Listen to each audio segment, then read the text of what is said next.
حشوات الكحك من العناصر المهمة في الكحك وبتضيف على جماله. الوصفة اللي فاتت عملنا الكحك السادة، وعدتكم ان انا في الفيديو ده هعمل لكم حشوات كحك تقليدية وحشوات كحك مبتكرة جديدة. انا هعمل الاول حشوة العجمية، ودي بصراحة حشوتي المفضلة شخصيا، وهعمل معاكم الكراميل وكمان حشوة اللوتس. هحط لكم المكونات في صندوق الوصف، وكمان اللينك للفيديو اللي عملنا فيه الكحك الساده. نبتدي بحشوه العجميه. ناس كتير بتستصعبها، ولكن انا شايفه ان هي مش صعبه خالص، محتاجه بس ان احنا نقف قدامها. محتاج 4 معالق سمنه، 4 معالق دقيق، معلقه كبيره سمسم بس يكون محمص، وما بين كوبايه الا ربع لكوبايه عسل نحله. كمان ممكن نضيف رشة ريحة كحك. هنحط حلة على النار، يفضل تكون غير قابلة للصق، ونحط فيها السمنة لغاية لما تدوب. لما تدوب السمنة نضيف عليها الدقيق، نقلب على طول أكننا بنعمل بشاميل. لما يندمجوا مع بعض هنسيبهم على نار ما بين الهادية والمتوسطة لمدة كام دقيقة، لغاية بس لما الخليط ياخد لون ذهبي خفيف. اول لما الخليط يبتدي ياخد اللون الذهبي ويبتدي يغمق شويه هنضيف العسل. نبتدي نضيف الاول 3/4 كوبايه، ونشوف لو احتاجنا اكتر نضيف الباقي. هو كميه العسل هتتوقف على سمك العسل اللي احنا هنستخدمه. هنوصل الخليط لدرجه الغليان، ولما يغلي هنوطي النار خالص ونفضل نقلب، ونضيف معلقه السمسم ونرش رشه ريحه الكحك.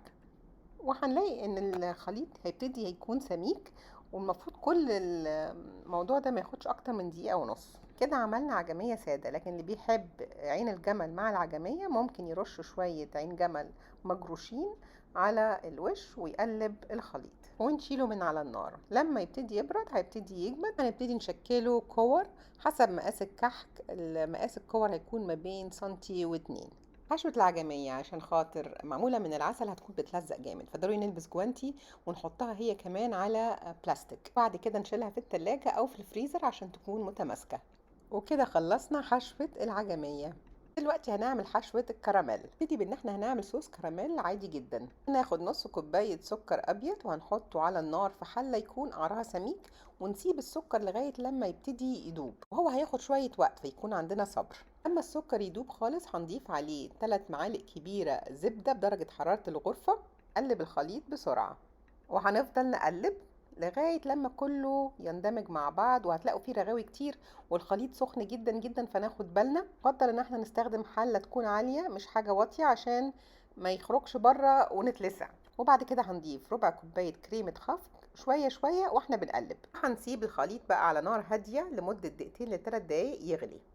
وخلاص كده خلص صوص الكراميل. احنا دلوقتي عندنا صوص كراميل سائل، عايزين بقى نخلي الكراميل ده سميك عشان نقدر نشكله ويبقى حشو للكحك. هنضيف عليه معلقة كبيرة لبن مجفف، لبن بودرة. نقلبه معاه لغاية لما يندمج، ويفضل نديله غلوة على النار.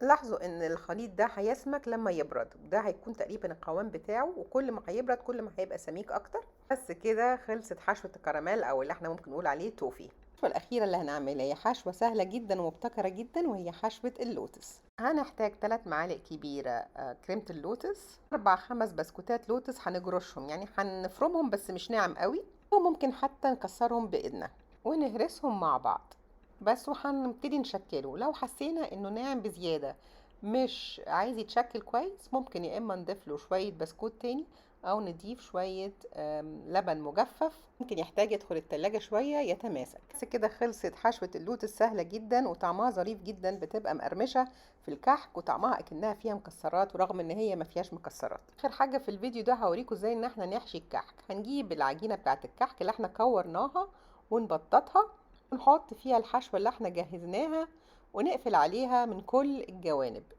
وبعد كده نكورها في ايدنا ونضغط عليها، او يعني نلفها لفة عشان نتأكد ان الحشوة مش هتخرج بره. انا في العادة بجهز الحشو من قبل ما اعمل الكحك، وممكن بحطه في الفريزر لانه كلها حاجات طرية جدا، فحتى بتسهل عليا بعد كده ان انا احشي الكحك بيها لما تكون هي متماسكة. وبس كده خلصت وصفة النهاردة، حشوات الكحك المختلفة. يا رب تكون عجبتكم، وبالهنا والشفا مقدما على الكحك الجميل اللي هتعملوه.